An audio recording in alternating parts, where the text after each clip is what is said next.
par rapport à la vie professionnelle en Allemagne. Dans l'ensemble, vie professionnelle et vie privée sont bien plus distinctes côté allemand que côté français. Les collègues parlent assez peu de leur vie privée, ça c'est quelque chose qui peut être un petit peu déstabilisant. Voilà, on n'a pas le même rapport avec les collègues. Ça c'est très très net. Il y a un petit peu plus l'idée qu'il faut séparer les deux et que le lieu de travail n'est pas forcément un lieu de vie. Quelque chose qui est très marquant, par exemple, c'est au moment des repas. En France, déjà, on a un peu le culte des repas.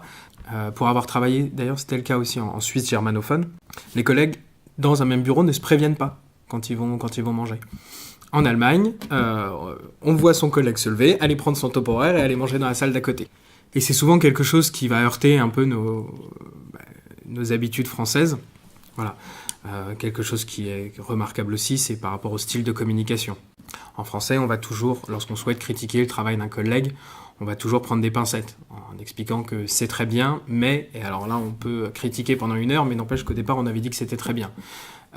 Dans l'ensemble, si un collègue ou un supérieur n'est pas d'accord avec vous en Allemagne, il va vous le dire.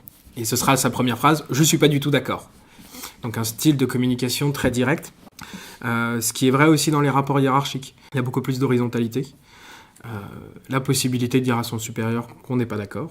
En France, on attend quand même du supérieur qu'il donne la direction, que ce soit un bon leader. En Allemagne, on attendra plus que ce soit un bon manager. Voilà. Qu'il arrive à articuler correctement ses équipes. Et finalement, il y a davantage de confiance qui est faite aussi à l'expertise de chacun. Donc, je sais que j'ai eu beaucoup d'étudiants qui disaient en Allemagne, on se sentait aussi plus valorisé. Et une autre chose aussi, c'est que c'est quelque chose qui existe déjà au niveau du système éducatif. C'est-à-dire qu'en France, on ne discute pas pendant la classe. En Allemagne, c'est quelque chose qui est beaucoup plus toléré. Il y a des activités de groupe, on n'est pas assis à recevoir un cours magistral. Les élèves peuvent se déplacer, c'est pas rare de les voir manger en cours aussi, que les professeurs soient très coulants par rapport à ça. À l'université, ça continue. Moi, pour avoir été en Erasmus pendant 1 an à Mannheim, c'est quelque chose que j'ai vécu, où finalement le prof se pose en début. On a 4 exposés, il fait une conclusion de 5-10 minutes à la fin du cours. Et on le voit, si vous voulez avoir un peu des éléments de comparaison, il y a l'Office franco-allemand pour la jeunesse.